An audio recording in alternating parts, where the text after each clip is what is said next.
your professors, of course, welcome to join you. And the floor is yours. Just make sure that you press the button so that there's a red light. There you go. Hello. Oh, okay. Hi, my name is Ashley, and I'm here to speak on minority teacher recruitment. I believe that this is something very important to our education system, especially in Hartford, because as we know, there's a lot of urban crime and a lot of youth crime in our society. And I believe that if we have people who can inspire us, for example, teachers that sometimes, look like us, it would be more respected. And I feel like a lot of people don't have people to inspire them at home. Their parents aren't some people to look up to. And so when you come to teachers that sometimes look like you and been what you've, gone what you've been through, it's more respected and it's looked and received. So I believe that that's a big problem in our education system. And Thank you. Please proceed. My name is Chanel Richardson. I'm going to talk about the teachers. I feel like we need to be able to relate to them, as in not just looks, but experiences. Say a teacher has been something that us kids from the lower class, lower, whatever you want to really refer to people down in the poor system, and you have somebody that has been through going through crimes and grew up with it and then coming up to be a teacher and teaching kids that are also going through the same thing they've been through, you inspire more children to know that they can make it out and come to school and that they have somebody to look forward to that will sit there and help them. And we need more teachers that aren't really trying to make a child feel that they're there for them, but not really there. Sympathy versus empathy. So not say that you care, but really try to understand the student. Not try to just say that somebody told you if you see a child in need, just go and help. Not if you really can. We need more people that can actually sit there, talk to the student, and understand where that student is coming from and what they are going through. Thank you. Thank you. That was very well said. And Ashley Santiago, did you have something you wanted to add?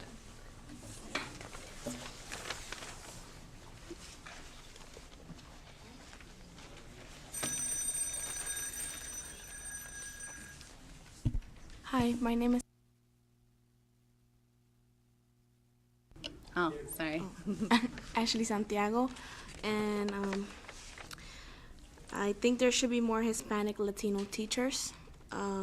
Some students and families don't feel comfortable speaking or to teachers, even getting help that they need.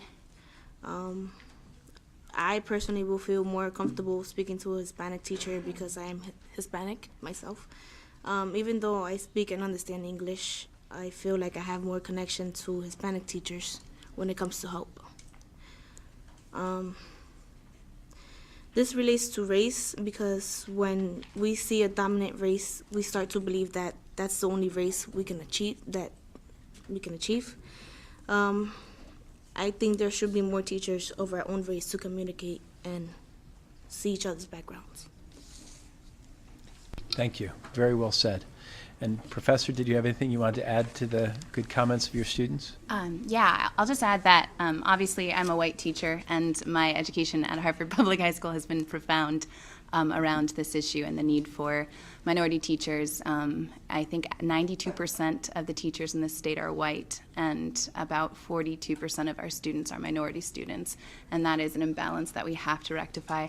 Ideally, I would like to see my students enter the teaching demographic of the state, but until my students are ready to do that, we need to think about revising some of our policies around recruitment and reciprocal teaching degrees because we just need a more immediate solution. We can't wait for any longer. It's gone on for too long. So, thank you. Well, my hat's off to you and all these students who've come. And I think it was Chanel who mentioned sort of challenges that arise in having a teacher at the front of the room who understands. And, there's actually been research done around this. young people who undergo a certain number of adverse childhood events, which means, something traumatic happening in your household, something traumatic happening in your neighborhood, that the health outcomes for kids who go through that are not as good unless they get the right supports. And it's also been shown that in terms of providing support, people who've been through those events themselves are often the most helpful in supporting those children because they can understand those kinds of trauma. So all the points that all of you made were extremely well heard. And as I said, I think before you came into the room, it's a frustration for this entire committee that our state has not done a better job in this area.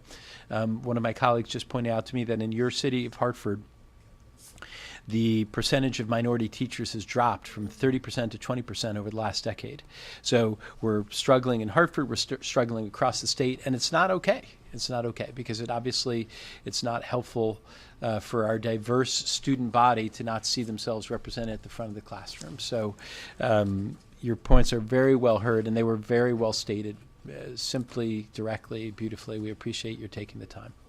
Are there questions? Representative McGee. Thank you, Mr. Chair. To the white teacher, you said it. So, thank you so much for the work that you're doing to affirm our students and to be there for them. As a student that participated in what we called Project Concern some years ago, now Open Choice, I went to school in Canton, and I was the only black student in many of my classes, but for whatever reason, some of those suburban teachers in Canton experienced a few things that I had experienced. So it was easier for me to feel comfortable, I guess, in that class and be interested in learning some of the subject matters that I was otherwise sort of afraid to even engage in. So thank you. Thank you so much for the work that you're doing. To the students, you all represent very well Hartford and what Hartford Public Schools are producing. What I will say, and I don't ever want you to say this again, is that you are from some poor area or the lower whatever it is. You all are aspiring leaders, and you are the ones that will help us folks sitting over here change the trajectory or the direction that our education system is heading. So please continue to advocate on behalf of those that are otherwise unable to come here and sit and testify, and speak your voice, because what you say really does matter. So keep fighting. We do need more teachers, Latinas, Latinos, African American, Indian, Asian, etc., standing before our students. And that's something that we'll continue to fight. Thank you so much. And thank you, Mr. Chair. Thank you. Representative McCrory to be followed by Representative Miller. Thank you, Mr. Chairman. Real quickly, first I'd like to express my congratulations to you young people for just coming up here and expressing your points of view. I think you did a great job. I think one of the things that we can do, I'm an educator myself, and I'm from Hartford, and I came through the Hartford Public Schools, and I live in Hartford North End. So there are some people that can do it. But more importantly, in order to change this, you guys got to be the one to make that change. If you want to see more people like you in the classroom, go into the field of education and come back to your communities and give back. To the teacher, I'm really happy that you're here to express this concern, because it just can't come from people like myself or people of color that understand the fact that there is a need for diversity in our classroom. So I give you kudos for coming up here and standing. It takes a lot to do that. It really does. And thank you. And you guys, again, I want you guys to become educators yourself. Thank you, Mr. Chairman.